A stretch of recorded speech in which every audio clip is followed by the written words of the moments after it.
Praise the Lord. സ്നേഹമുള്ളവരെ, നിയമാവർത്തനം 30:15 ഇപ്രകാരമാണ് നാം കാണുന്നത്. ഇതാ, ഇന്നു ഞാൻ നിന്റെ മുൻപിൽ ജീവനും നന്മയും മരണവും തിന്മയും വെച്ചിരിക്കുന്നു. ദൈവം നമുക്ക് സ്വാതന്ത്ര്യം നൽകിയിട്ടുണ്ട്. നമുക്കിഷ്ടമുള്ളത് തിരഞ്ഞെടുക്കാം. നമ്മുടെ തിരഞ്ഞെടുപ്പ് ശരിയായില്ലെങ്കിൽ അത് നമ്മുടെ നാശത്തിന് കാരണമായി തീരും. ദൈവത്തിൻ്റെ വചനം നമുക്ക് സമീപസ്ഥമാണ്. നമ്മുടെ ഹൃദയത്തിലും അധരങ്ങളിലും അതുണ്ട്. ദൈവത്തിൻ്റെ വചനം നാം നമ്മുടെ ജീവിതത്തിൽ പ്രാവർത്തികമാക്കുമ്പോൾ നാം തിരഞ്ഞെടുത്ത വഴി ശരിയായി തീരും. നമ്മുടെ ആത്മരക്ഷ പ്രാപിക്കാനും നമുക്ക് ഇടവരും. പ്രഭാഷകൻ 15:15 മനസ്സ് വെച്ചാൽ നിനക്ക് കൽപ്പനകൾ പാലിക്കാൻ സാധിക്കും. വിശ്വസ്തതാപൂർവം പ്രവർത്തിക്കണമോ വേണ്ടയോ എന്ന് തീരുമാനിക്കേണ്ടത് നീയാണ്. നാം പലപ്പോഴും പറയാറുണ്ട്, ദൈവത്തിൻ്റെ വചനം കട്ടി കൂടിയതാണ്, കഠിനമാണ്, ഇതെങ്ങനെ പ്രാവർത്തികമാക്കാൻ സാധിക്കും, അല്ലെങ്കിൽ കൽപ്പനകളൊക്കെ എങ്ങനെ പാലിച്ച് ഈ ഭൂമിയിൽ ജീവിക്കാൻ സാധിക്കും എന്ന് പലപ്പോഴും നമ്മിൽ പലരും ചിന്തിക്കുന്നുണ്ട്. എന്നാൽ തിരുവചനം പറയുന്നു, മനസ്സ് വെച്ചാൽ നമുക്ക് കൽപ്പനകൾ പാലിക്കാൻ സാധിക്കും.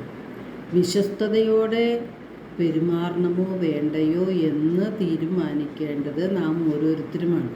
അപ്പോൾ എന്തുകൊണ്ടാണ് നാം ദൈവത്തോട് വിശ്വസ്തത പുലർത്തണം എന്ന് പറയുന്നത്? നാം നമ്മുടെ സ്വന്തമല്ല, നാം യേശുവിൻ്റെ തിരുരക്തത്താൽ വിലയ്ക്ക് വാങ്ങപ്പെട്ടവരാണ്.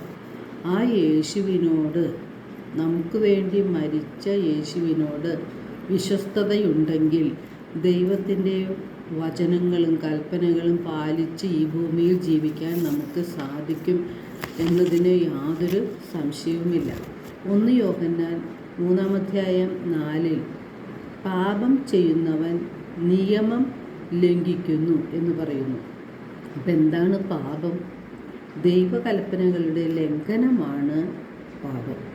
അപ്പോൾ ദൈവ പ്രമാണത്തിനെതിരായി നാം ചെയ്യുന്നതെല്ലാം പാപത്തിൻ്റെ മേഖലകളിൽ ഉൾപ്പെടും. പാപം ചെയ്യുന്നവൻ പിശാചിൽ നിന്നുള്ളവനാണ്.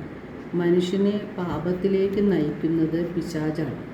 പിശാചിൻ്റെ പ്രവൃത്തികളെ ഇല്ലായ്മ ചെയ്യുവാൻ വേണ്ടിയാണ് ദൈവപുത്രൻ പ്രത്യക്ഷനായത്.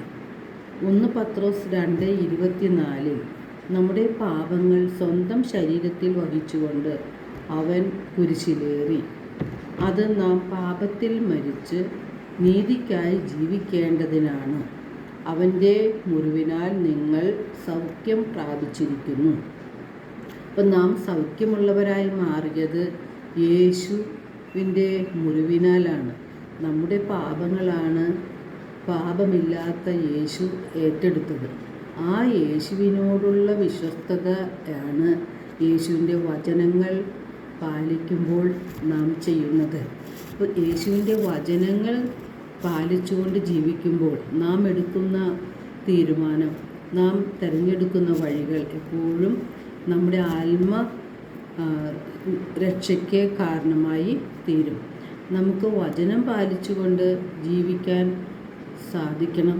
അങ്ങനെ നമ്മുടെ ഹൃദയങ്ങളെ നിർമ്മലവും വിശുദ്ധവുമാക്കിയാൽ മാത്രമേ ദൈവത്തിൻ്റെ അനുഗ്രഹങ്ങൾ പ്രാപിക്കാൻ നമുക്ക് സാധിക്കുകയുള്ളൂ. മാത്രമല്ല, നാം നിത്യരക്ഷ പ്രാപിക്കുന്നതും ആ വഴിയിലൂടെ മാത്രമാണ്.